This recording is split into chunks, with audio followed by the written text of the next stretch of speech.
A la viuda, la familia le dejó únicamente un viejo autobús que nadie quería, pero cuando intentó ponerlo en marcha, esto fue lo que ocurrió.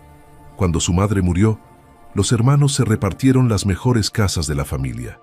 Para la viuda pobre, solo dejaron un autobús viejo y oxidado que llevaba años abandonado. Todos rieron, todos se burlaron.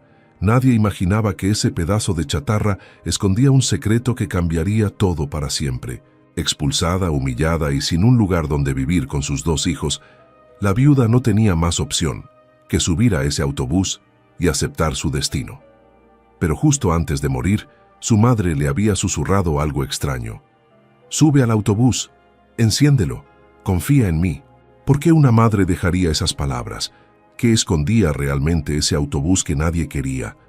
¿Y por qué los hermanos que se burlaron de ella pronto estarían de rodillas pidiendo lo que nunca creyeron necesitar?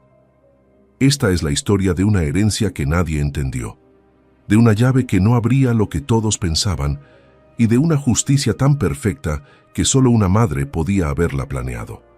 Porque a veces, lo que parece basura es el principio de todo. Cuéntanos aquí abajo en los comentarios de qué ciudad nos escuchas, dale clic al botón de like y vamos con la historia. La tarde caía sobre Durango con ese color naranja que anuncia tormenta cuando Estela vio los 3 autos estacionados frente a la casa de su madre. Reconoció cada vehículo, el de Rubén, el de Verónica, el de Esteban, sus hermanos, todos juntos, y nadie le había avisado. Desde el portón de madera alcanzó a escuchar voces en la sala. No eran voces de despedida ni de consuelo.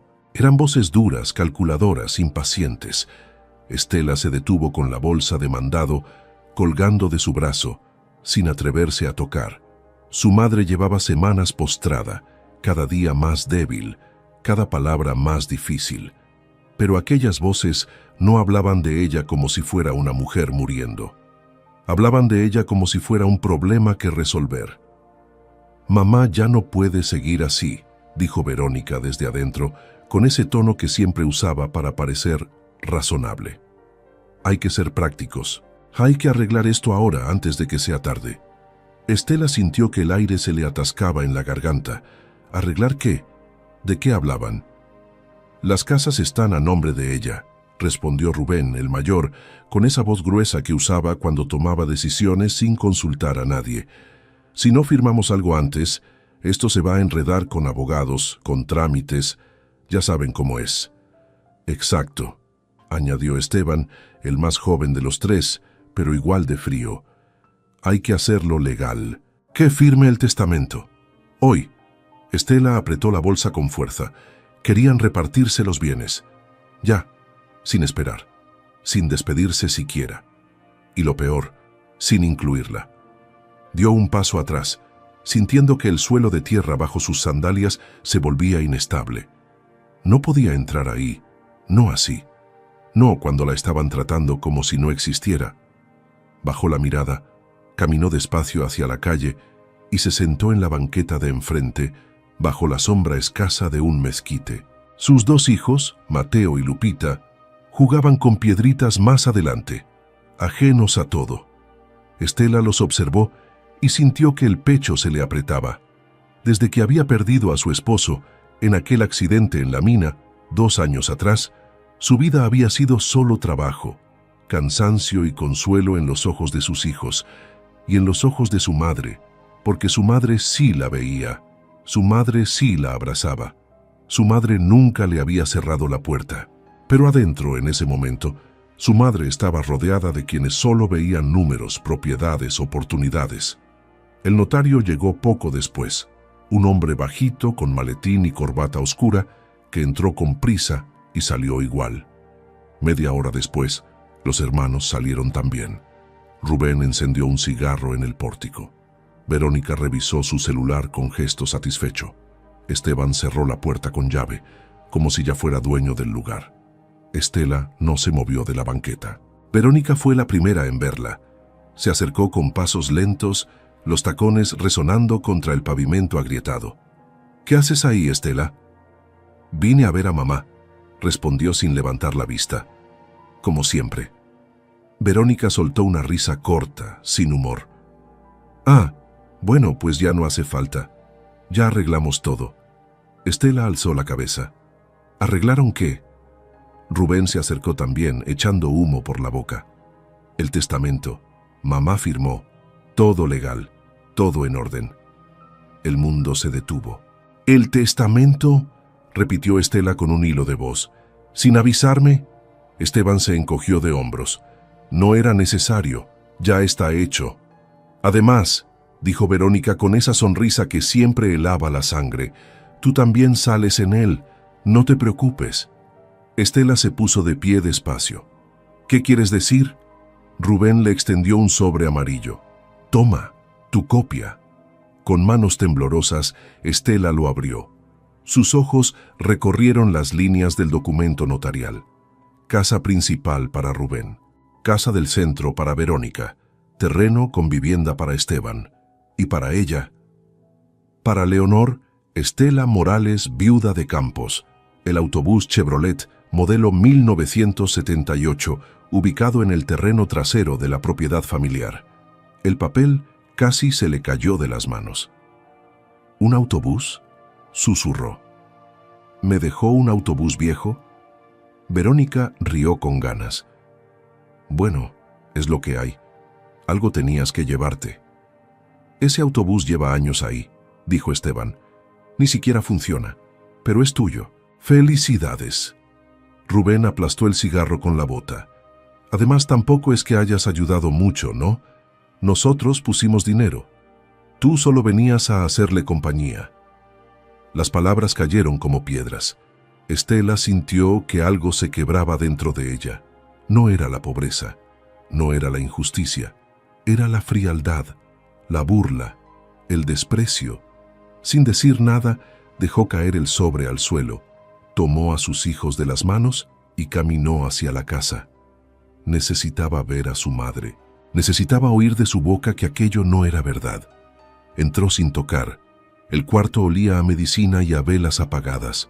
Su madre estaba recostada, con los ojos cerrados, la respiración lenta. Estela se arrodilló junto a la cama y apretó esa mano fría y delgada.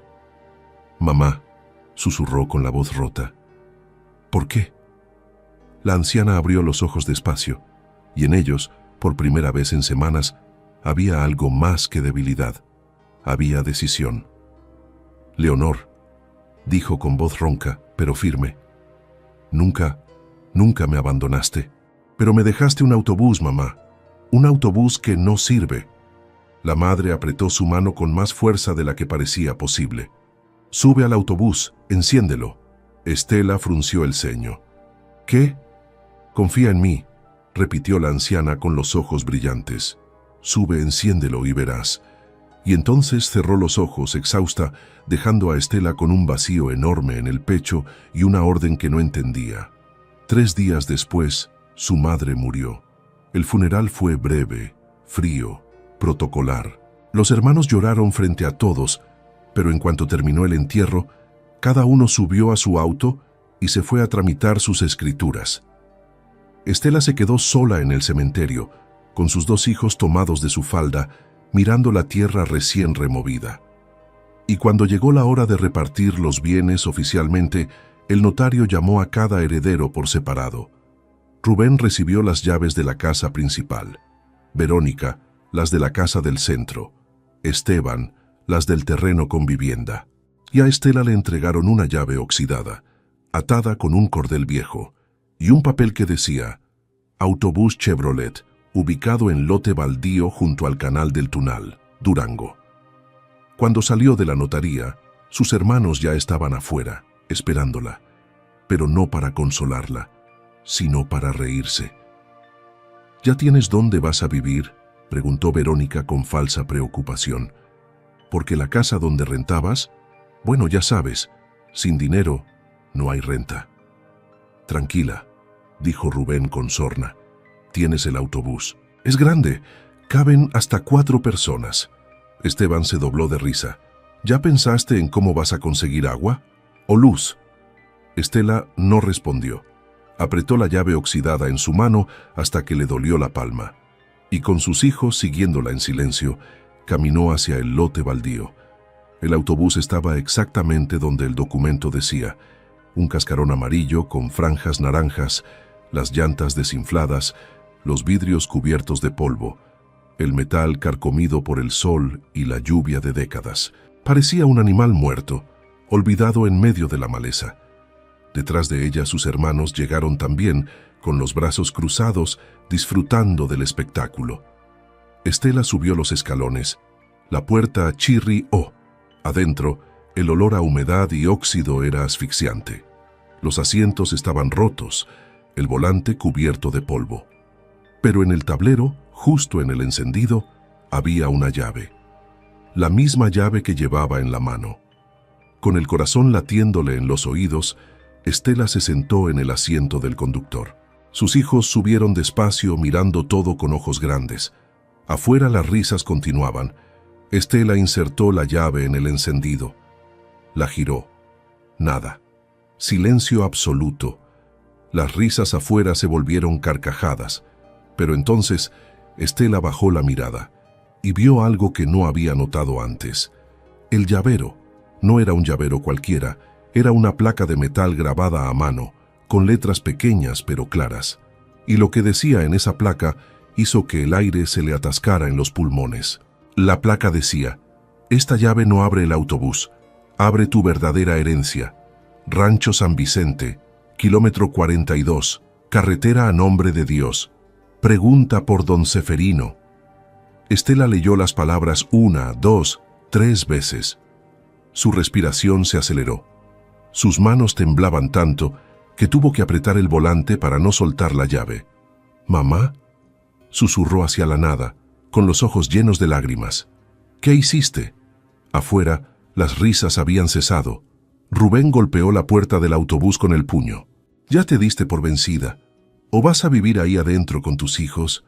Estela no respondió. Bajó del autobús con la llave apretada contra su pecho, los ojos rojos pero secos. Mateo y Lupita la siguieron en silencio, confundidos por todo lo que estaba pasando. «¿Qué pasa, Estela?», preguntó Verónica, notando algo distinto en su mirada. «¿Te rendiste tan rápido?». Estela caminó directo hacia ella, pasó de largo sin mirarla y siguió caminando por la calle de tierra. Sus hermanos se quedaron observándola desconcertados. «¿A dónde vas?», gritó Esteban. Ella no volteó. Caminó hasta la parada de autobuses en la avenida principal. No tenía dinero para taxi. Apenas tenía para 3 pasajes, pero tenía una dirección y tenía una llave que no sabía qué abría. El autobús hacia Nombre de Dios salió 1 hora después. Estela subió con sus hijos, se sentó junto a la ventana y observó cómo Durango se iba haciendo más pequeño detrás de ellas. El paisaje cambió de ciudad a campo abierto, de asfalto a terracería, de casas a cerros cubiertos de mezquites y nopales. Mateo, de 8 años, rompió el silencio. «Mamá, ¿a dónde vamos?». «A ver algo que dejó tu abuela», respondió Estela con la voz todavía quebrada. «No sé qué es, pero vamos a averiguarlo». Lupita, de 6, recargó la cabeza en el hombro de su madre. «¿Es algo bueno?». Estela no supo qué responder. Solo apretó la llave en su mano y cerró los ojos. El autobús los dejó en el kilómetro 42. No había más que un camino de terracería que se perdía entre los cerros, un letrero desgastado que decía San Vicente, 5 kilómetros, y el viento seco que levantaba polvo del suelo. Estela miró a sus hijos, miró el camino y empezó a caminar. El sol pegaba fuerte. Mateo cargaba a Lupita en la espalda cuando la niña ya no pudo más. Estela llevaba en la mano la llave y en el corazón una mezcla de miedo y esperanza que no sabía cómo nombrar. Tardaron casi 2 horas en llegar, y cuando por fin vieron el rancho, Estela se detuvo en seco. No era un rancho abandonado, no era una ruina, no era una burla más de la vida. Era una extensión enorme de tierra, con corrales de madera recién pintada, establos techados, una casa grande de adobe con teja roja, árboles frutales en hileras ordenadas, y a lo lejos, decenas de cabezas de ganado pastando bajo el sol. «Mamá», susurró Mateo, sin poder creer lo que veía. Esto es, un hombre salió de uno de los establos. Era alto, de piel curtida por el sol, con sombrero de palma y botas de trabajo. Tendría unos 60 años, pero caminaba firme, con autoridad. Al ver a Estela se detuvo, la observó un momento largo, y luego, despacio, se quitó el sombrero. «¿Usted es Leonor Estela Morales?», preguntó con voz grave. Estela asintió sin poder hablar. El hombre se acercó, extendió la mano y dijo con respeto: «Don Ceferino Ávila, capataz del rancho, su mamá me dijo que vendría, y me dijo que le entregara esto». Del bolsillo de su camisa sacó un sobre cerrado con lacre rojo. Estela lo tomó con manos temblorosas. Rompió el sello y sacó una carta escrita a mano, con la letra temblorosa pero reconocible de su madre. «Hija mía, este rancho es tuyo, siempre fue tuyo. Lo compré hace 30 años con el dinero que me dejó tu padre. Nunca se lo dije a tus hermanos porque supe desde siempre quiénes eran. Tú fuiste la única que me honró, la única que me cuidó sin esperar nada a cambio. La única que merece esto. Los papeles están con don Ceferino. Todo está a tu nombre. Vive bien. Vive con dignidad. Y nunca olvides que el amor verdadero siempre tiene recompensa. Tu madre, que te amó hasta el último aliento».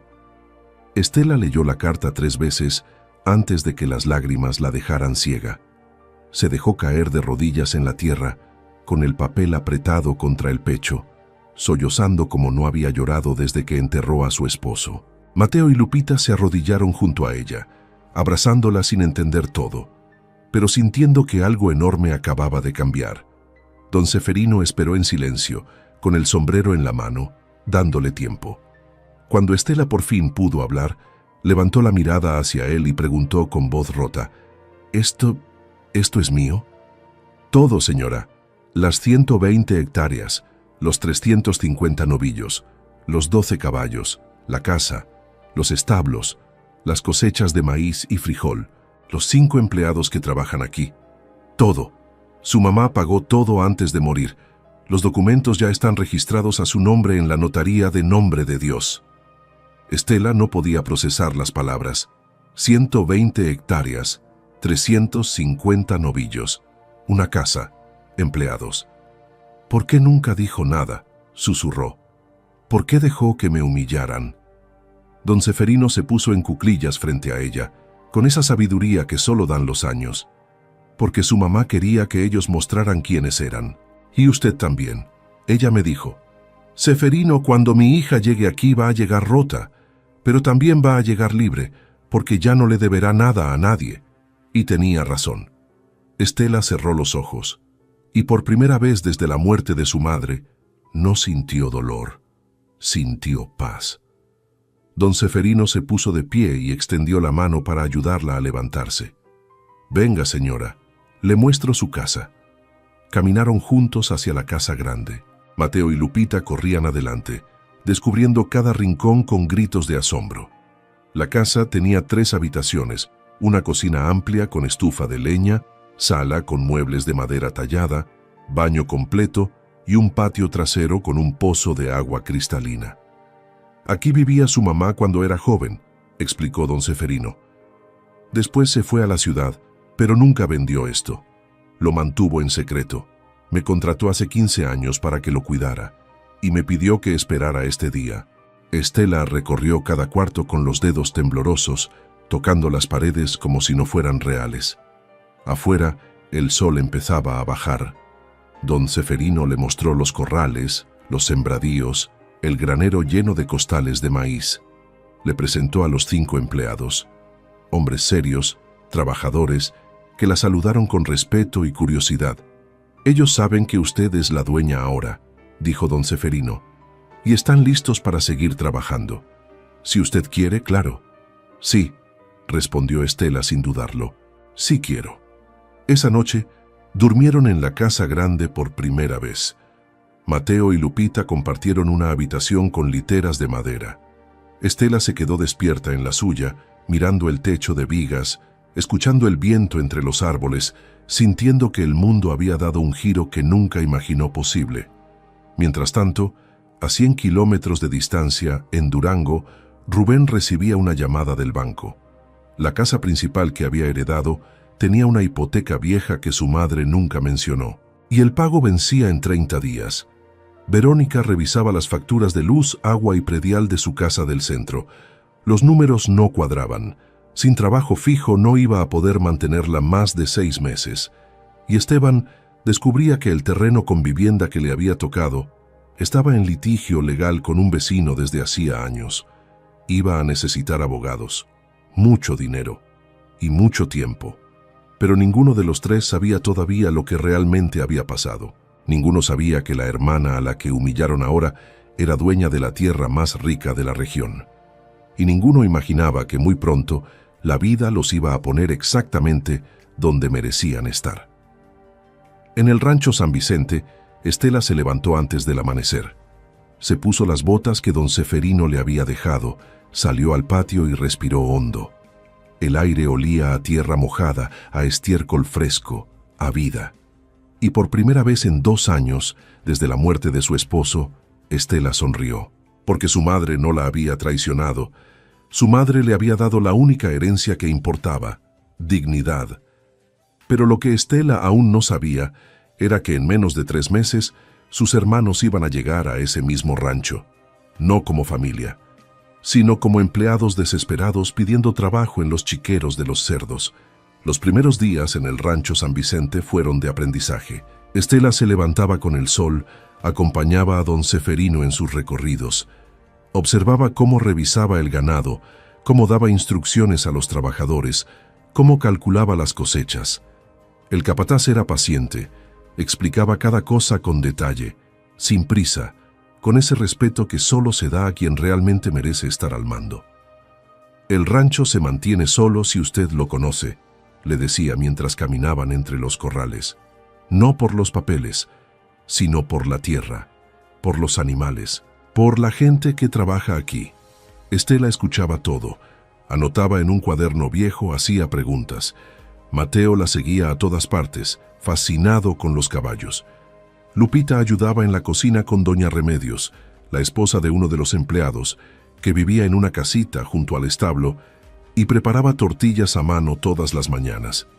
El rancho respiraba orden, trabajo, dignidad, y Estela empezaba a respirar también. Pero en Durango, el aire era muy distinto.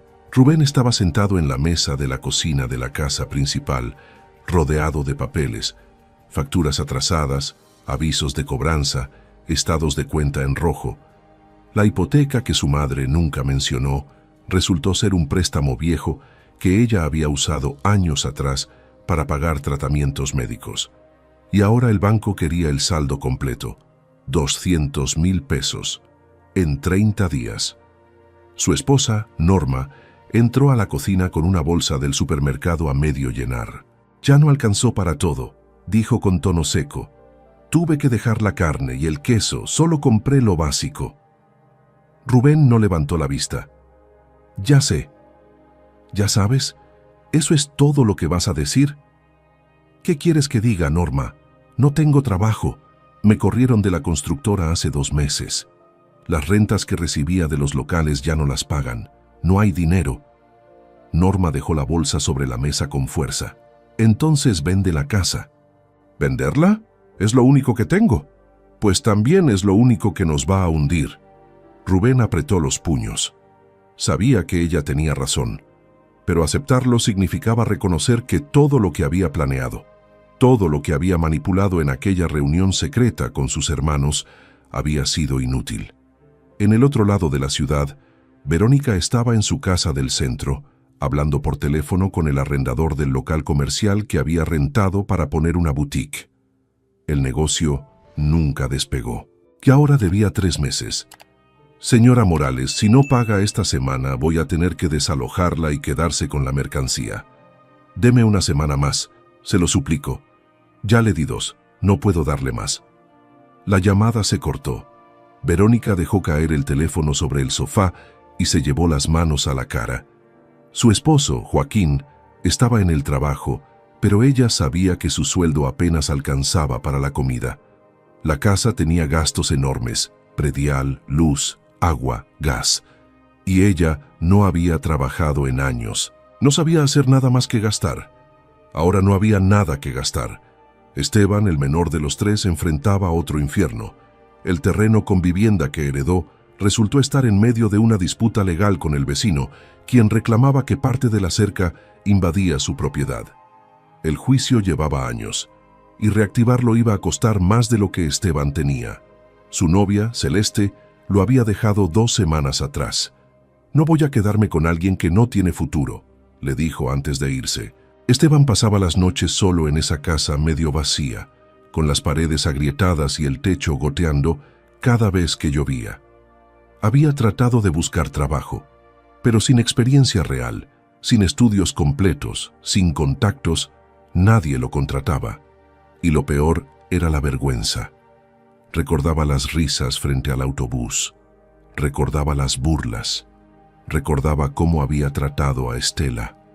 Y ahora él era quien no tenía nada. Un mes después de la muerte de su madre, los 3 hermanos se reunieron en un café del centro de Durango. Ninguno había querido llamar a los otros, pero la necesidad los empujó. Rubén llegó primero, con ojeras profundas y ropa arrugada. Verónica llegó después, sin maquillaje, con el cabello recogido deprisa. Esteban fue el último, con las manos metidas en los bolsillos y la mirada baja. Se sentaron en silencio. Fue Verónica quien habló primero. «Tengo que vender la casa». Rubén soltó un suspiro amargo. «Yo también». Esteban levantó la vista.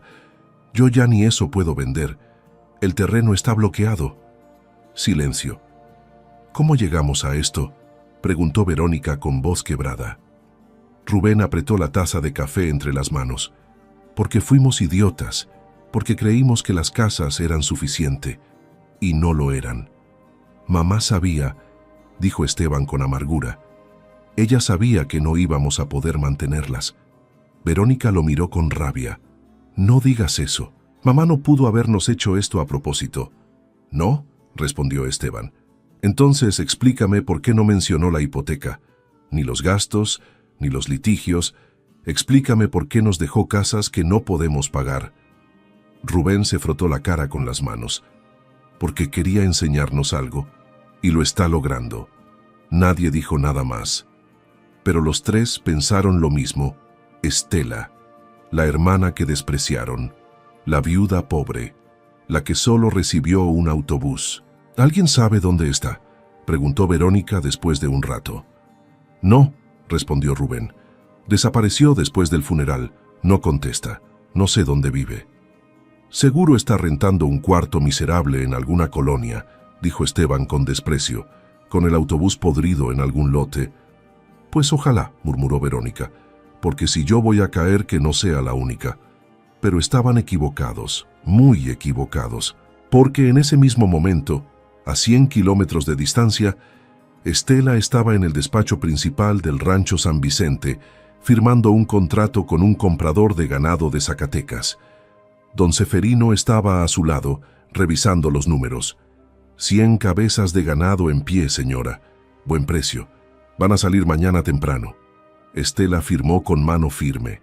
El comprador, un hombre serio de sombrero tejano, estrechó su mano con respeto.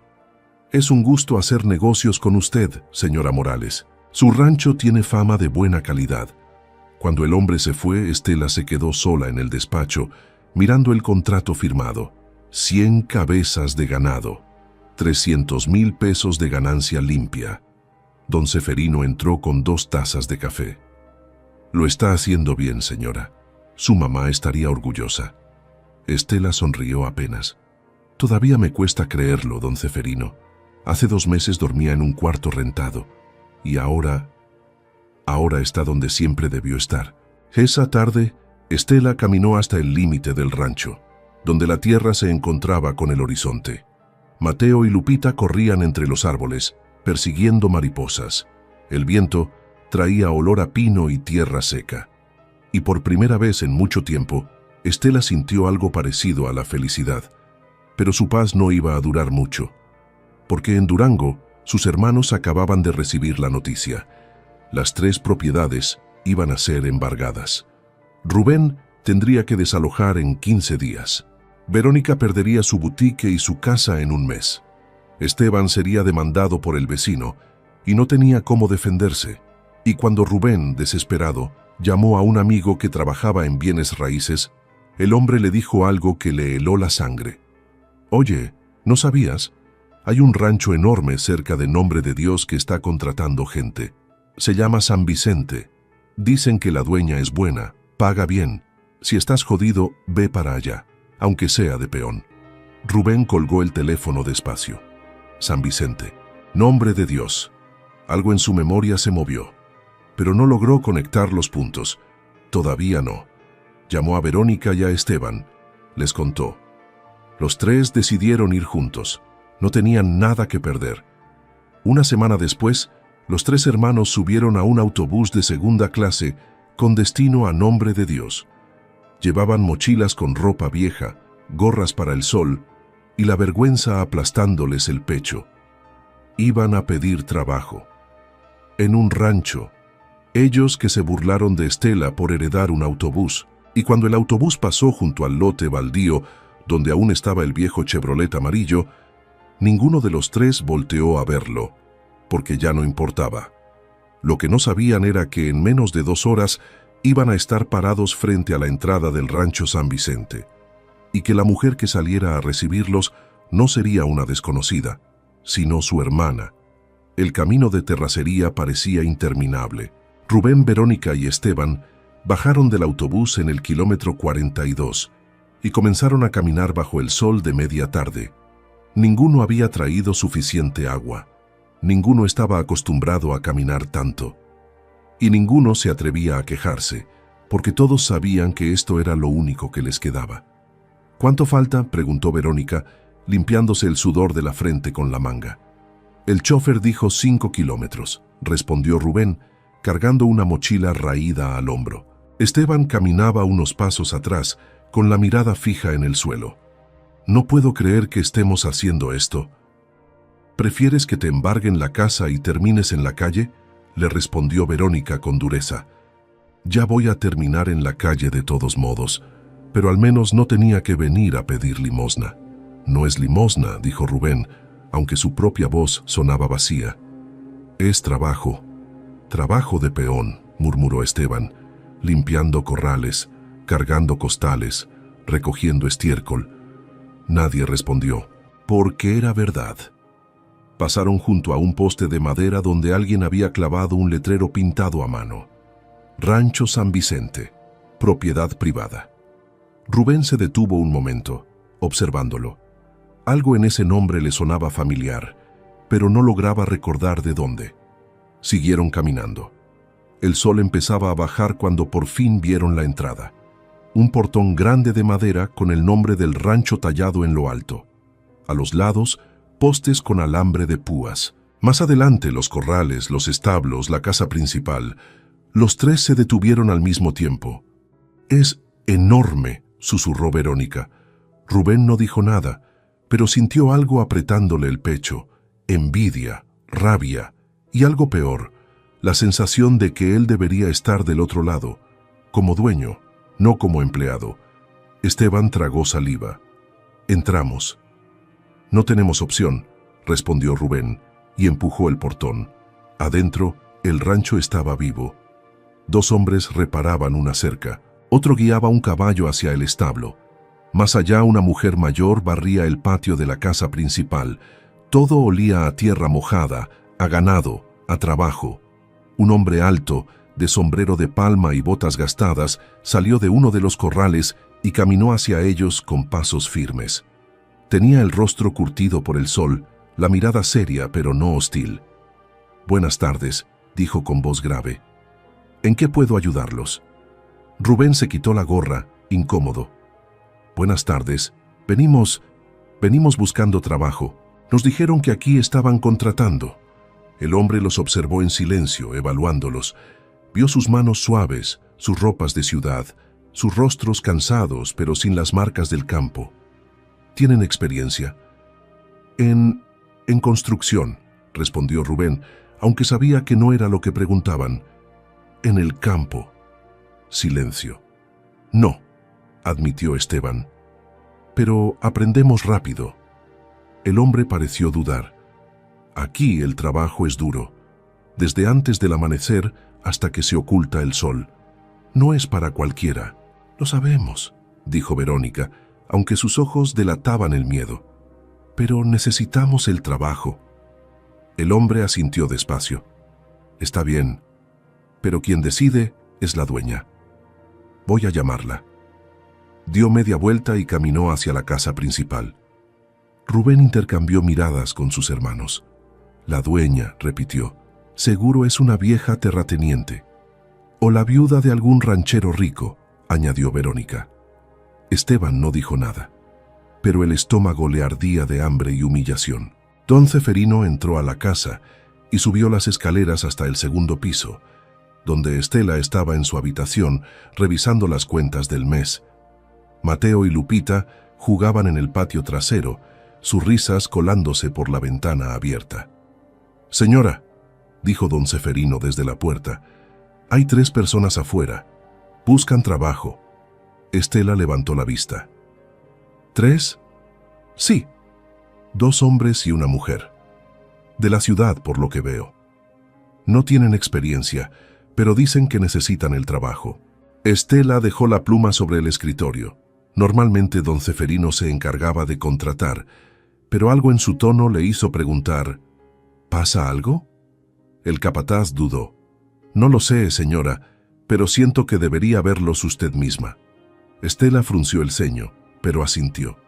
Se puso de pie, se alisó la blusa y bajó las escaleras. Don Ceferino la siguió en silencio. Salieron al patio, y Estela se detuvo en seco. Porque ahí, parados junto al portón, sucios, cansados, con las cabezas gachas y las mochilas al hombro, estaban Rubén, Verónica y Esteban, sus hermanos. El aire se detuvo. Estela sintió que el suelo se movía bajo sus pies. El corazón le latía tan fuerte que apenas podía respirar. Sus manos empezaron a temblar, y por un segundo pensó que iba a desmayarse. Don Ceferino la miró de reojo, preocupado. «¿Señora?» Ella no respondió. No podía, porque sus hermanos no la habían visto todavía. Estaban mirando al suelo, esperando, ajenos a todo. Estela cerró los ojos un instante, respiró hondo, y cuando los abrió de nuevo, algo había cambiado en su mirada. Ya no era la viuda humillada, era la dueña del rancho. Caminó hacia ellos despacio, con pasos firmes, la cabeza en alto. Don Ceferino la siguió a un paso de distancia, sin entender del todo lo que estaba pasando. Fue Verónica quien la vio primero. Sus ojos se abrieron como platos, la boca se le entreabrió y el color se le fue del rostro. «Estela». Rubén levantó la vista de golpe, y cuando vio a su hermana, vestida con pantalones de mezclilla limpios, botas de cuero, una blusa bordada y el cabello recogido con dignidad, sintió que el mundo se le caía encima. «No», susurró, «no puede ser». Esteban dio un paso atrás, como si hubiera visto un fantasma. Estela se detuvo frente a ellos.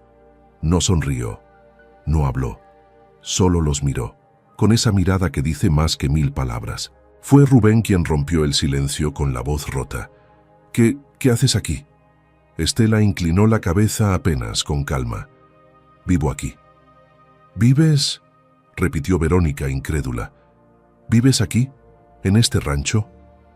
«No solo vivo aquí», respondió Estela con voz tranquila pero firme. «Soy la dueña». Silencio absoluto. Rubén negó con la cabeza, como si no pudiera procesar lo que acababa de oír. «No, eso no tiene sentido».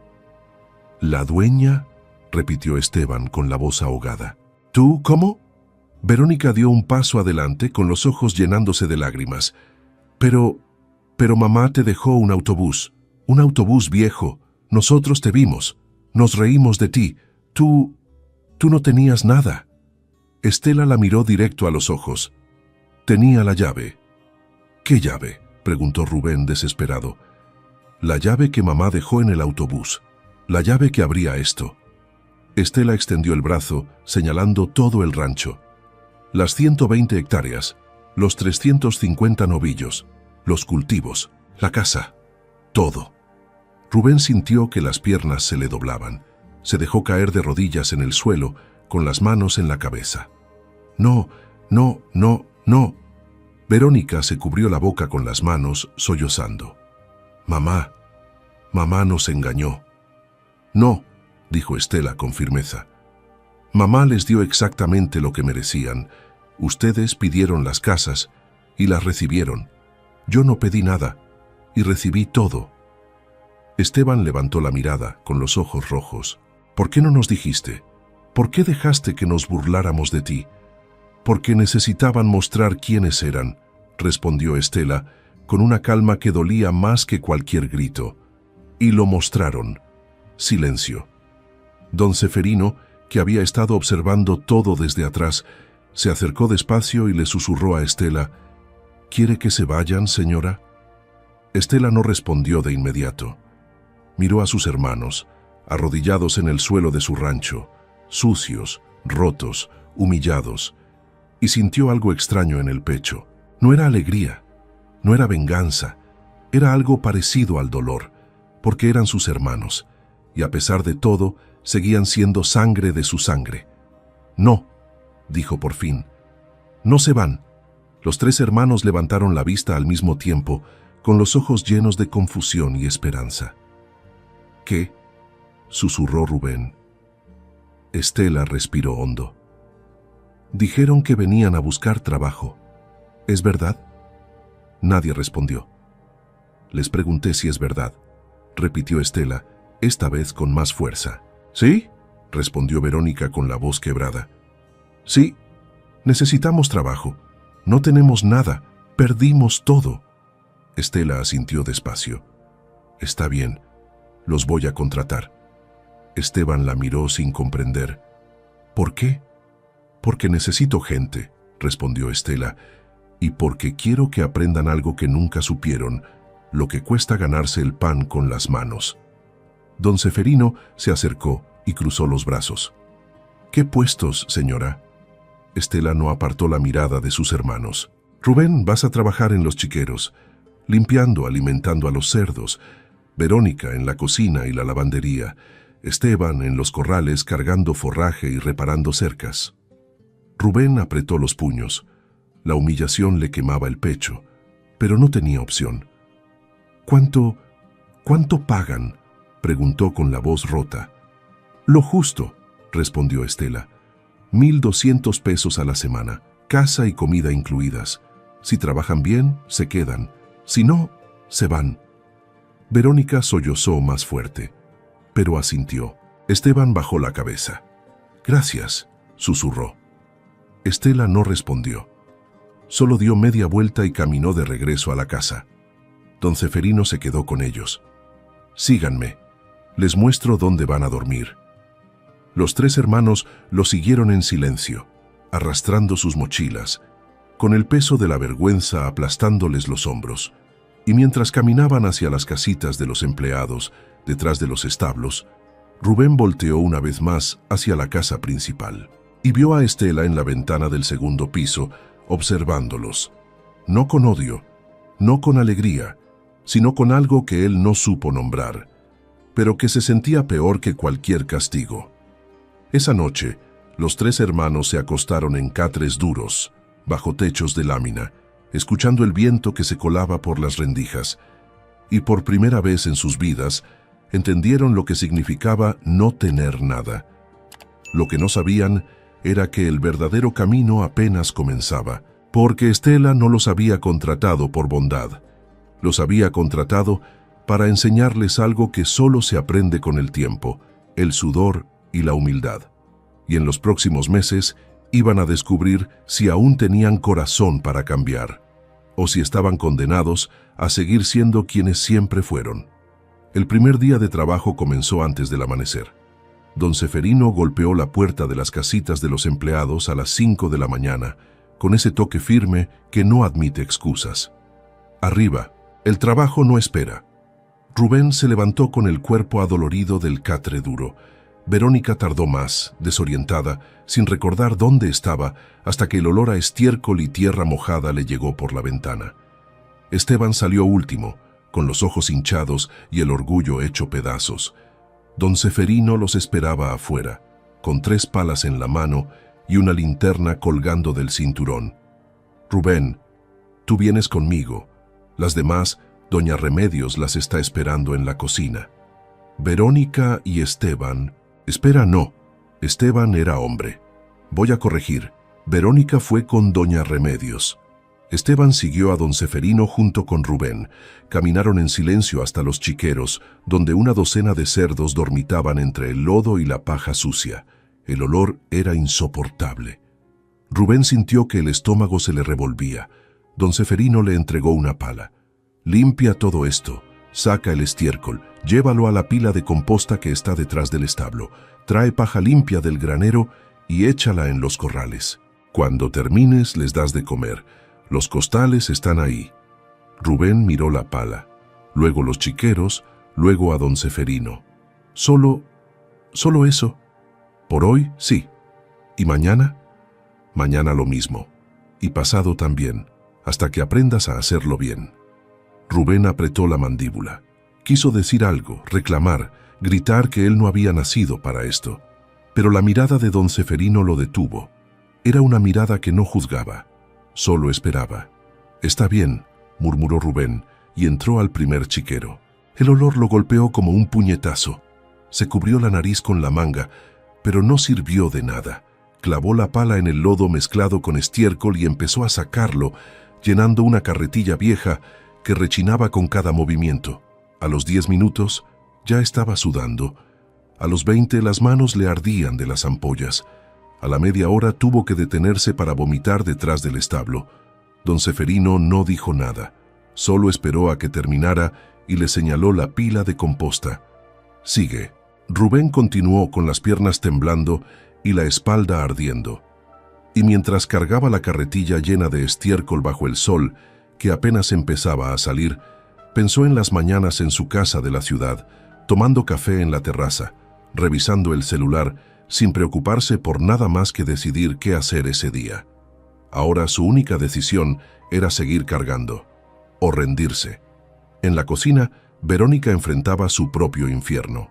Doña Remedios, una mujer bajita de 60 años con manos como raíces de árbol y una mirada que no perdonaba la flojera, le entregó un delantal y la puso a pelar papas. 30 kilos, dijo sin más. Para la comida de todos. Terminas con esto y luego lavas los trastes del desayuno. Verónica miró la montaña de papas con incredulidad. ¿30 kilos? ¿Yo sola?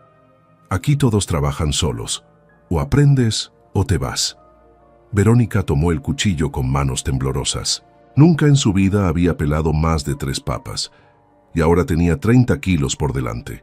Empezó despacio, torpemente, cortándose 2 veces en los primeros minutos. Doña Remedios no se acercó a ayudarla. Solo siguió amasando tortillas en la mesa de al lado, en silencio. «¿Por qué no me enseña?», preguntó Verónica después de un rato, con las lágrimas quemándole los ojos. «Porque no se enseña, se aprende». Verónica apretó los dientes y siguió pelando. Las manos le dolían, los dedos se le resbalaban, pero siguió, porque no tenía opción. Esteban, mientras tanto, estaba en los corrales con otros 2 empleados, cargando pacas de forraje desde el granero hasta los comederos del ganado. Cada paca pesaba más de 20 kilos, y había que cargar 40. Los otros hombres lo hacían sin esfuerzo, hablando entre ellos, riendo de vez en cuando. Esteban intentaba seguirles el ritmo, pero a la 5ª paca ya estaba jadeando. A la 10ª sentía que los brazos se le iban a arrancar. Uno de los empleados, un hombre joven de nombre Chuy, lo miró de reojo. «¿Estás bien, compa?» «Sí», mintió Esteban, cargando otra paca. «No pareces de aquí». «No lo soy». «¿De dónde vienes?» «De Durango, la ciudad». Chuy asintió despacio, entendiendo todo sin necesidad de más palabras. «Ah, ok». No volvieron a hablar, pero Esteban sintió el peso de esa palabra. Ok. Como si dijera, entiendo que no sabes nada. Entiendo que estás aquí porque no tienes a dónde más ir. Y tenía razón. El sol subió despacio, implacable. A las 10 de la mañana, los tres hermanos ya estaban destrozados. Rubén terminó de limpiar el último chiquero con las manos sangrando y la espalda rota. Verónica apenas iba por la mitad de las papas, sollozando en silencio mientras pelaba. Esteban se dejó caer junto a un poste del corral, sin fuerzas para seguir. Fue entonces cuando Estela salió de la casa principal. Caminó despacio por el patio, saludando a los empleados, revisando los corrales, deteniéndose frente a cada uno de sus hermanos sin decir palabra, solo observando. Rubén la vio pasar frente a los chiqueros. No se acercó, no preguntó cómo estaba. Solo lo miró un segundo y siguió caminando, y ese silencio dolió más que cualquier insulto. Verónica la vio desde la ventana de la cocina. Estela llevaba un vestido sencillo pero limpio, el cabello recogido, los pasos seguros. Se veía descansada, en paz.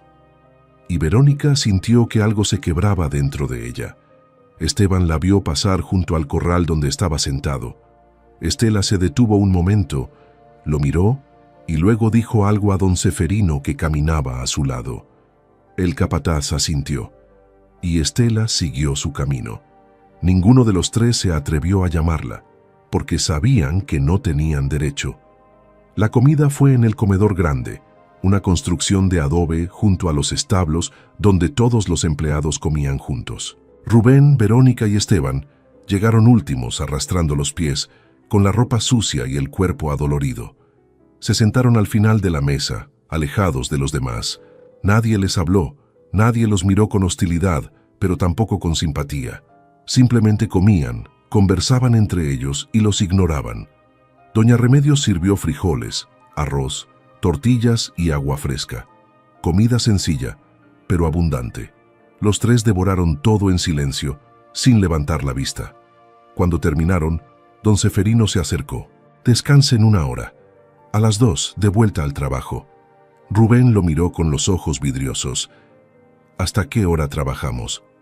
Hasta que se oculte el sol. Como todos. ¿Y cuándo es el día libre? Domingo, mediodía. Rubén dejó caer la cabeza sobre la mesa. Verónica cerró los ojos, sintiendo que las lágrimas volvían. Esteban solo miraba sus manos llenas de ampollas, sin decir nada. Esa noche, después de 14 horas de trabajo, los tres hermanos se arrastraron de vuelta a sus casitas. No cenaron, no hablaron. Solo se dejaron caer en los catres y se quedaron dormidos con la ropa puesta. Pasaron los días, luego las semanas. Rubén dejó de vomitar al tercer día. Las ampollas en sus manos se convirtieron en callos. Aprendió a cargar la carretilla sin que se volcara, a cambiar la paja sin desperdiciar, a darles de comer a los cerdos sin que lo empujaran. Pero cada mañana, al despertar, sentía el mismo peso en el pecho, la misma humillación. Verónica terminó de pelar las 30 kilos de papas al cuarto día. Doña Remedios no la felicitó, solo le dio otra tarea: lavar toda la ropa de los empleados. Verónica pasó horas fregando en una tina de metal, con las manos agrietadas por el jabón y el agua fría.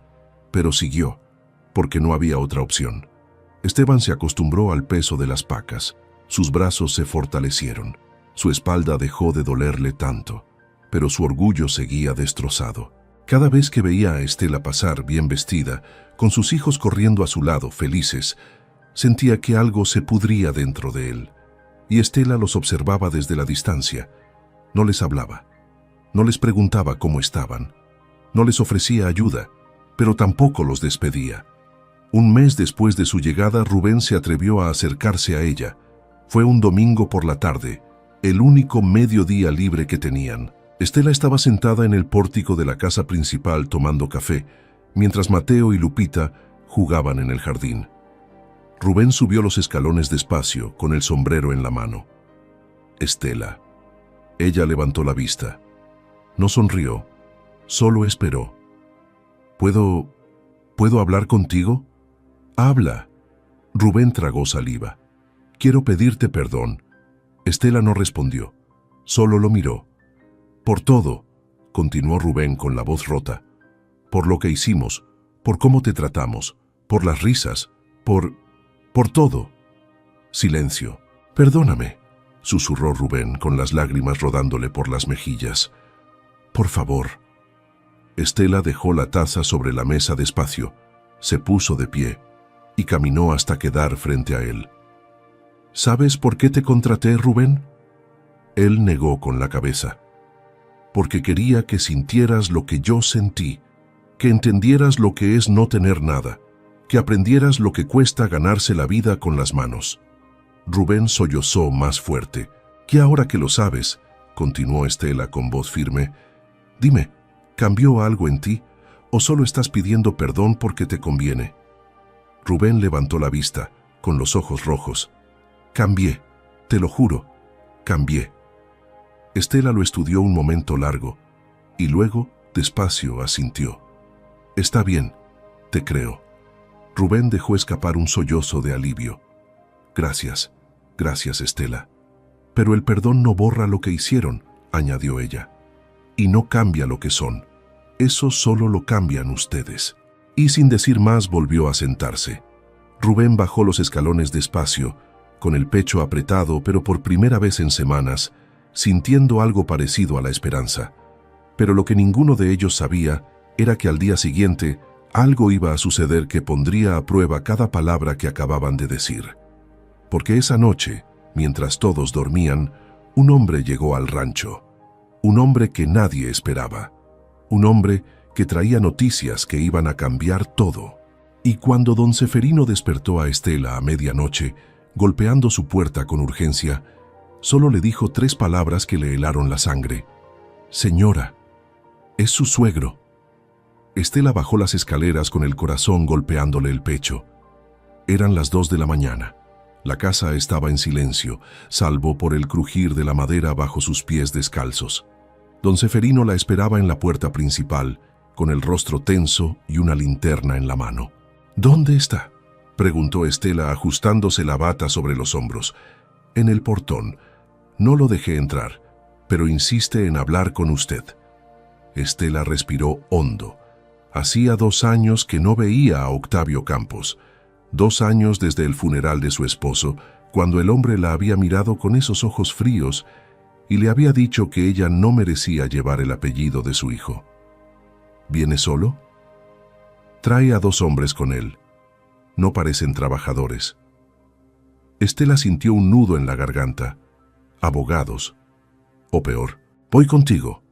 Caminaron juntos por el sendero de grava hasta el portón de entrada. La noche estaba oscura, sin luna, solo las estrellas iluminando el cielo abierto. A lo lejos, las luces de una camioneta plateada brillaban contra el metal del portón cerrado. Cuando llegaron, Estela vio la silueta del hombre detrás de la reja, alto, ancho de hombros, con sombrero tejano y una camisa de botones bien planchada. Octavio Campos. El hombre que construyó un imperio de minas en Chihuahua y que nunca le perdonó a su hijo haberse casado con una mujer sin dinero. Leonor, dijo con esa voz gruesa que siempre sonaba como una orden. Estela no se acercó más. Don Octavio, ¿qué hace aquí? Vine a hablar contigo. Abre el portón. Es tarde y no tenemos nada de qué hablar. Octavio soltó una risa seca. Claro que tenemos. Sobre mis nietos. El corazón de Estela se detuvo. ¿Qué? Mateo y Lupita. Mis nietos, los hijos de mi hijo. Sus nietos están dormidos y no voy a despertarlos. No vine a despertarlos, vine a llevármelos. Estela sintió que el suelo se abría bajo sus pies. Don Ceferino dio un paso adelante, poniéndose entre ella y el portón. Señor, le pido que se retire, está en propiedad privada. Octavio lo ignoró, mirando fijamente a Estela. Supe que heredaste esto, un rancho, tierra, ganado. Muy conveniente, ¿no? Justo cuando más lo necesitabas. Me lo dejó mi madre. Es mío. Eso no cambia nada. Mis nietos no deben crecer aquí como peones. Merecen educación, oportunidades, una vida digna. Estela apretó los puños. Tienen una vida digna, conmigo. ¿Digna? En un rancho perdido en medio de la nada, rodeados de animales y tierra. Octavio negó con la cabeza. Mi hijo habría querido más para ellos. Su hijo quería que estuvieran conmigo, y eso es lo que van a hacer. Octavio dio un paso más cerca de la reja, bajando la voz. No vine a pedirte permiso, Leonor. Vine a avisarte. Mañana voy a presentar una demanda de custodia. Tengo abogados. Tengo pruebas de que no puedes mantenerlos. Y tengo los recursos para ganar. Estela sintió que las piernas le temblaban. No tiene ninguna prueba. Yo los mantengo. ¿Tienen techo, comida, escuela? ¿Escuela? ¿Aquí? ¿A 20 kilómetros del pueblo más cercano? Octavio sonrió con crueldad. Un juez va a ver eso. Y va a decidir que mis nietos estarían mejor en Chihuahua, en mi casa con maestros privados y un futuro asegurado. Usted no los quiere, dijo Estela con la voz quebrándose. Solo quiere lastimarme.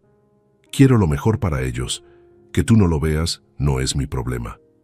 Don Ceferino levantó la linterna iluminando el rostro de Octavio. Señor, le voy a pedir una sola vez más que se vaya, o llamo a las autoridades.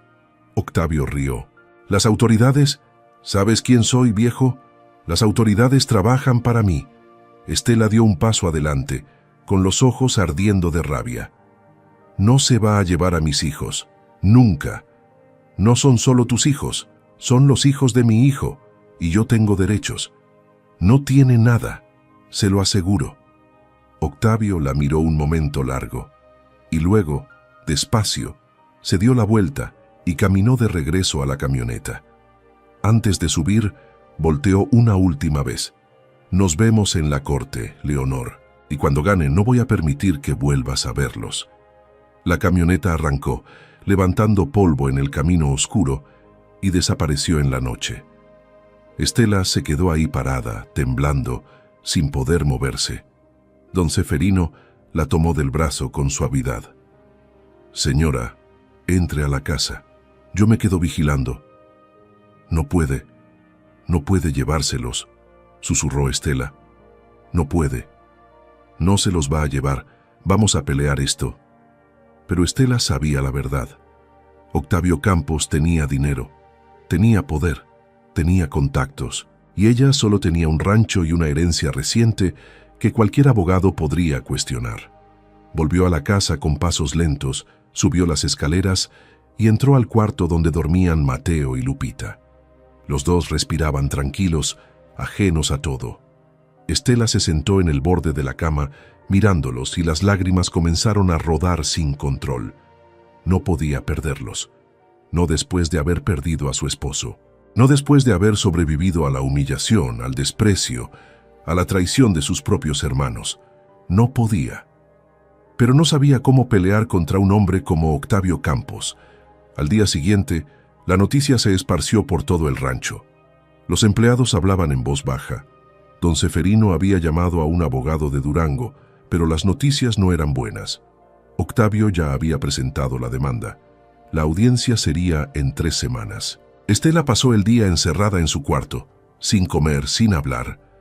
Mateo y Lupita preguntaban por ella, pero doña Remedios los distraía con juegos y comida. Fue Rubén quien se atrevió a subir. Tocó la puerta despacio. Estela, soy yo. Silencio. Por favor, déjame entrar. La puerta se abrió. Estela estaba sentada junto a la ventana, con los ojos rojos y la mirada perdida. Rubén entró, se quitó el sombrero y se quedó de pie, sin saber qué decir. Nos enteramos, dijo por fin, de tu suegro, de la demanda. Estela no respondió. Sé que no tengo derecho a opinar. Sé que no merezco ni estar aquí, pero... Rubén tragó saliva. Verónica, Esteban y yo queremos ayudarte. Estela volteó a mirarlo, con una expresión que mezclaba sorpresa y desconfianza. ¿Ayudarme? ¿Cómo? No lo sé todavía, pero vamos a encontrar la forma. No vamos a dejar que te quiten a tus hijos. Estela soltó una risa amarga. ¿Y qué van a hacer? ¿Enfrentarse a uno de los hombres más ricos de Chihuahua? ¿Con qué? ¿Con palas y carretillas? Rubén bajó la mirada. Tenía razón, pero no podía quedarse sin hacer nada. Tal vez no tengamos dinero, ni poder, pero tenemos algo que él no tiene. ¿Qué? La verdad. Y gente que te conoce, que sabe quién eres, que puede testificar. Estela negó con la cabeza. No va a ser suficiente. Tal vez no, pero es lo que tenemos. Esa noche Rubén, Verónica y Esteban se reunieron en el comedor después de que todos se fueron a dormir. Por primera vez en meses, los tres hermanos hablaron sin rencor, sin orgullo, sin máscaras. Tenemos que ayudarla, dijo Verónica con firmeza. Es nuestra hermana. ¿Y cómo?, preguntó Esteban. No tenemos dinero, no tenemos abogados, no tenemos nada. Tenemos nuestra palabra, respondió Rubén. Podemos testificar, podemos decir la verdad sobre ella, sobre cómo cuida a sus hijos, sobre cómo maneja el rancho. ¿Y crees que un juez nos va a creer?, preguntó Esteban con escepticismo. Somos sus empleados. Va a parecer que nos pagó para mentir. Verónica se inclinó sobre la mesa. Entonces tenemos que encontrar algo más, algo que demuestre que Octavio Campos no es quien dice ser. Los tres se quedaron en silencio, pensando. Cuando trabajaba en construcción, dijo Rubén despacio, conocí a un tipo que trabajó en las minas de Chihuahua. Hablaba de Octavio Campos. Decía que era un hombre peligroso, que explotaba a sus trabajadores, que había accidentes que nunca se reportaban. Verónica lo miró fijamente. ¿Tienes el contacto de ese hombre? No, pero sé dónde vive. Esteban frunció el ceño. ¿Estás diciendo que vayamos a Chihuahua a buscar información contra Octavio Campos? Estoy diciendo que si queremos ayudar a Estela, tenemos que hacer algo más que hablar. Los tres se miraron, y por primera vez desde que llegaron al rancho, sintieron que tenían un propósito. Al día siguiente, Rubén pidió hablar con Estela. Le contó el plan. Ella lo escuchó en silencio, sin esperanza, pero sin rechazarlo. No sé si sirva de algo, dijo Rubén, pero vamos a intentarlo. Estela asintió despacio. Gracias. Y esa palabra, dicha sin rabia, sin desprecio, sin frialdad, fue suficiente. Rubén, Verónica y Esteban partieron esa misma tarde hacia Chihuahua en un autobús de segunda clase, con lo poco que habían ahorrado en el rancho. No sabían si iban a encontrar algo. No sabían si iba a servir, pero sabían que tenían que intentarlo, porque por primera vez en sus vidas no estaban haciendo algo por ellos mismos, sino por alguien más. Mientras tanto, en el rancho San Vicente, Estela se quedó mirando por la ventana, con sus hijos dormidos en el cuarto de al lado y el peso del mundo aplastándole el pecho. Y en algún lugar de Chihuahua, Octavio Campos sonreía, seguro de su victoria. Pero lo que ninguno de ellos sabía era que en las entrañas de esas minas olvidadas había secretos enterrados, secretos que iban a salir a la luz y que iban a cambiar todo, porque cuando la verdad se desenterra, no importa cuánto poder tengas, no importa cuánto dinero tengas, la verdad siempre encuentra la forma de llegar a donde debe estar, y esta vez iba a llegar directo a una sala de audiencias. Chihuahua los recibió con viento frío y cielo gris. Rubén, Verónica y Esteban bajaron del autobús en la terminal central, cansados, con las mochilas al hombro y una sola dirección escrita en un papel arrugado. Colonia Nombre de Dios, calle Guadalupe Victoria, número 122. La casa de Fermín Robles, el exminero que trabajó para Octavio Campos. Tomaron un taxi destartalado que los llevó por calles polvorientas hasta una colonia de casas bajas, con techos de lámina y perros flacos vigilando desde los portones. El taxista los dejó frente a una casa de bloc sin pintar con una puerta de metal oxidada. Rubén tocó con los nudillos. Una vez, 2 veces. Nadie respondió. ¿Estás seguro de que vive aquí?, preguntó Verónica, abrazándose contra el frío. Eso me dijeron. Hace 2 años trabajábamos juntos. Me contó cosas que no debía. La puerta se abrió apenas. Un hombre de unos 50 años, delgado, con el rostro marcado por cicatrices y los ojos hundidos, los observó desde la rendija. ¿Quién es? Fermín, soy yo. Rubén Morales. Trabajamos juntos en la constructora de Durango. El hombre entrecerró los ojos, desconfiado. Rubén. Sí, necesito hablar contigo. Es urgente. Fermín miró hacia la calle, como si esperara que alguien más estuviera ahí. Luego abrió la puerta un poco más. Entren, rápido. Los tres entraron a una sala pequeña, oscura, con olor a humedad y tabaco. Fermín cerró la puerta con llave y corrió las cortinas de la ventana. ¿Qué quieren? Rubén fue directo. Información sobre Octavio Campos. El rostro de Fermín se endureció. No hablo de ese hombre. Fermín, por favor. Es importante. Mi hermana va a perder a sus hijos por culpa de él. Necesitamos algo que demuestre quién es realmente. Todos saben quién es, y nadie hace nada. Porque nadie tiene pruebas, dijo Verónica, dando un paso adelante. Pero tú estuviste ahí, viste cosas. Fermín negó con la cabeza, sentándose en una silla vieja. Vi demasiado. Y casi me matan por eso. Esteban frunció el ceño. ¿Qué viste? Fermín sacó un cigarro, lo encendió con manos temblorosas y exhaló el humo despacio. Trabajé 12 años en la mina El Socavón, propiedad de Octavio Campos. Era el lugar más rentable de la región, pero también el más peligroso. ¿Peligroso cómo?, preguntó Rubén. No había mantenimiento. Las vigas estaban podridas, los túneles se derrumbaban cada semana, y cuando alguien quedaba atrapado, no llamaban a rescate, lo dejaban morir ahí abajo. Verónica se cubrió la boca con la mano. Pero eso no era lo peor, continuó Fermín. Lo peor era cómo borraban los registros. Si un trabajador moría, Octavio pagaba a la familia para que se callara. Les daba dinero y les hacía firmar papeles de confidencialidad. Si no firmaban, los amenazaba o los desaparecía. ¿Cuántos murieron?, preguntó Esteban con voz ronca. En los 12 años que estuve ahí, al menos 25, tal vez más. No todos estaban registrados. Rubén sintió que el estómago se le revolvía. ¿Por qué nunca denunciaste? Fermín rió con amargura. ¿Denunciar? ¿A quién? ¿A la policía que él tiene en su nómina?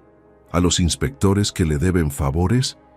Se levantó, caminó hasta una cómoda vieja y sacó una caja de metal.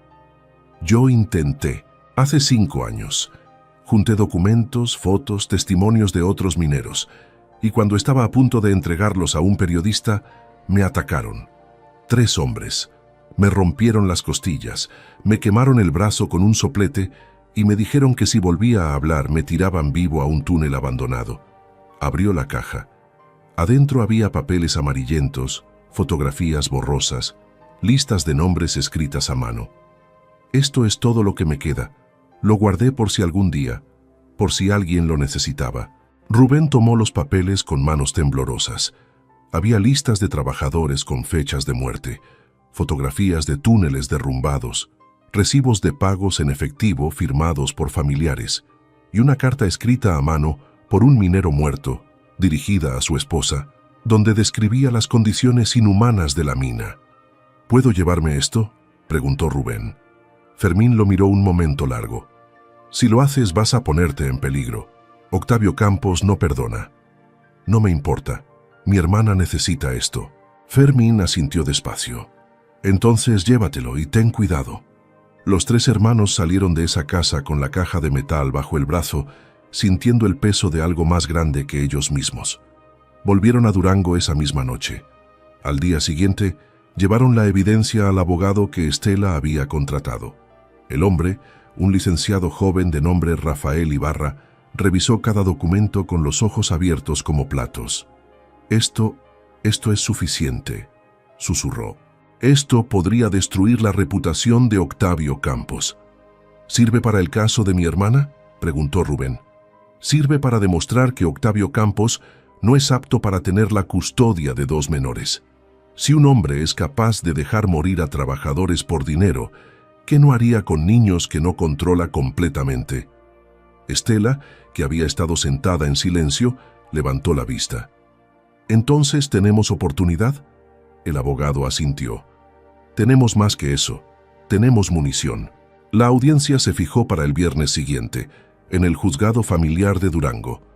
Octavio Campos llegó con 3 abogados de traje oscuro, una secretaria y una actitud de quien ya ganó antes de empezar. Estela llegó con Rafael Ibarra, don Seferino, doña Remedios y sus 3 hermanos. Mateo y Lupita esperaban en casa del rancho, al cuidado de Chuy y los otros empleados. Estela no quiso que vieran nada de esto. La sala estaba fría, con paredes grises y bancas de madera dura. El juez, un hombre mayor de bigote blanco y mirada severa, entró y todos se pusieron de pie. Caso número 4723. Campos González contra Morales, viuda de Campos, custodia de menores.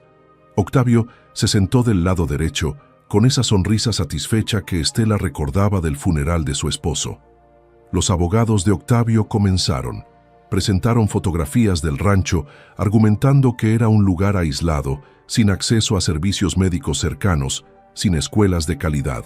Presentaron estados de cuenta, mostrando la reciente adquisición de la propiedad, insinuando que Estela no tenía estabilidad económica previa. Presentaron testimonios de maestros de Chihuahua que nunca conocieron a Mateo ni a Lupita, pero que declaraban que la mejor educación estaba en la ciudad. Estela escuchaba todo con el corazón apretado, sintiendo que cada palabra la hundía más.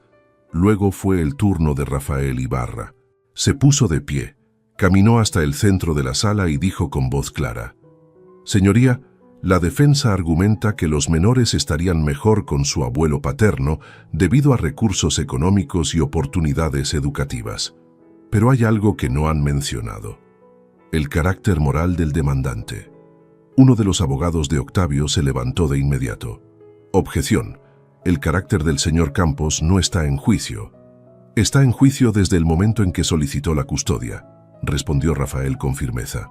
«Un menor no solo necesita dinero y escuelas, necesita un tutor que sea ejemplo de integridad, responsabilidad y respeto a la vida humana». El juez golpeó con el mazo. «Objeción denegada. Continúe, licenciado». Rafael sacó la caja de metal y la colocó sobre la mesa. «Señoría, presento evidencia documental de las prácticas laborales del señor Octavio Campos en la mina El Socavón, de su propiedad. Incluye registros de accidentes no reportados, testimonios de trabajadores y familiares, y pruebas de pagos ilegales para silenciar muertes laborales». El rostro de Octavio se endureció. Sus abogados se pusieron de pie al mismo tiempo.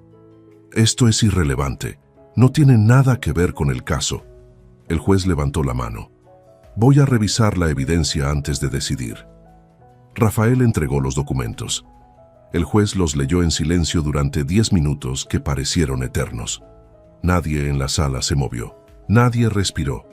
Cuando terminó, el juez dejó los papeles sobre el escritorio y miró directamente a Octavio. «Señor Campos, ¿es usted dueño de la mina El Socavón?» «Sí, señoría, pero esos documentos son... ¿Tiene registros oficiales de todos los trabajadores que han laborado ahí en los últimos 15 años?» Octavio dudó. Algunos registros se perdieron en un incendio». «Qué conveniente». El juez volvió a revisar los papeles. «Aquí hay una lista de 25 nombres, trabajadores que supuestamente murieron en su mina. ¿Puede explicar por qué ninguno aparece en reportes oficiales?» «Señoría, eso es... ¿Puede explicarlo o no?» Octavio apretó la mandíbula. «Eran accidentes. Se manejaron internamente». «Internamente», repitió el juez con tono helado. «¿Con pagos en efectivo a cambio de silencio?» Silencio absoluto. El juez cerró la carpeta de golpe. «Señor Campos, no voy a permitir que un hombre con este historial de negligencia, encubrimiento y abuso de poder tenga la custodia de 2 menores. No me importa cuánto dinero tenga. No me importa cuántas escuelas privadas pueda pagar. Un niño no necesita lujos. Necesita un hogar donde se le valore como persona, no como propiedad». Octavio se puso de pie con el rostro rojo de rabia. «Esto es una farsa. Siéntese o lo sacaré de mi sala», ordenó el juez. Octavio se sentó, temblando de furia. El juez volteó hacia Estela. «Señora Morales, ¿tiene algo que decir?» Estela se puso de pie despacio, con las piernas temblando. Solo quiero que mis hijos estén conmigo, señoría. Es lo único que tengo. Es lo único que me queda de mi esposo, y voy a cuidarlos con mi vida. El juez asintió. Lo sé, y el tribunal lo reconoce. Golpeó el mazo una última vez. La custodia permanece con la madre, caso cerrado. Estela se dejó caer en la silla, sollozando. Verónica la abrazó. Rubén y Esteban se acercaron con los ojos rojos. Don Ceferino y doña Remedios sonrieron desde la banca de atrás. Octavio salió de la sala con sus abogados, sin mirar atrás, derrotado por primera vez en su vida. Y Estela, por primera vez en semanas, pudo respirar. Esa noche, de vuelta en el rancho, Estela reunió a sus hermanos en el pórtico de la casa principal. Mateo y Lupita dormían adentro, tranquilos, ajenos a lo cerca que estuvieron de perderlo todo. «Gracias», dijo Estela con la voz rota, «por lo que hicieron, por arriesgarse, por estar ahí». Rubén negó con la cabeza. «No tienes que agradecer, hicimos lo que debimos hacer desde el principio». «Fuimos crueles contigo», añadió Verónica, con lágrimas rodándole por las mejillas. «Te humillamos, te despreciamos, y aún así nos perdonaste, nos diste trabajo, nos diste una oportunidad». «Y ahora entendemos», dijo Esteban. «Mamá no te dejó un autobús, te dejó una lección. Para nosotros». Estela los miró a los tres, y por primera vez desde la muerte de su madre, sintió que tenía una familia. «¿Se van a quedar?», preguntó. Los tres se miraron entre sí. «Si nos aceptas», respondió Rubén, «ya no como empleados, sino como lo que somos, tus hermanos». Estela asintió, sonriendo a través de las lágrimas. «Se quedan». Los meses siguieron. Rubén dejó los chiqueros y aprendió a trabajar con el ganado. Verónica se convirtió en la administradora del rancho, llevando las cuentas con una precisión que sorprendió a todos. Esteban se hizo cargo de los cultivos, descubriendo que tenía talento para la tierra. Y juntos, los 4 hermanos hicieron del rancho San Vicente el más próspero de la región. Mateo y Lupita crecieron rodeados de tíos que los amaban, de tierra que los enseñaba, de trabajo que los fortalecía. Y Estela cada mañana salía al pórtico con una taza de café, miraba el horizonte y pensaba en su madre, en la mujer que supo ver lo que nadie más vio, en la mujer que dejó la herencia perfecta, no una casa, no un terreno, no un título, sino una lección, que la verdadera riqueza no se mide en propiedades, sino en dignidad, en trabajo, en familia y en el valor de honrar a quien te honra, porque al final la vida siempre encuentra la forma de equilibrar la balanza. Y quienes siembran humildad cosechan abundancia, y quienes siembran soberbia cosechan ceniza. El rancho San Vicente siguió creciendo, año tras año, hasta convertirse en leyenda en toda la región. Y cuando la gente preguntaba cómo lo lograron, Estela siempre respondía lo mismo. «Mi madre me enseñó que la herencia más grande no es lo que recibes, es lo que haces con lo que recibes». Y esas palabras, como semillas plantadas en tierra fértil, germinaron en el corazón de todos los que las escucharon.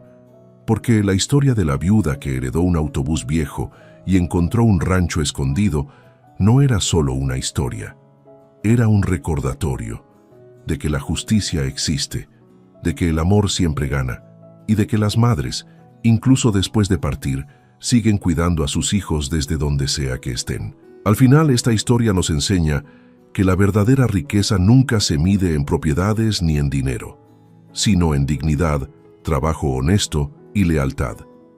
Las personas que honran a quienes las criaron siempre reciben su recompensa, aunque tarde en llegar.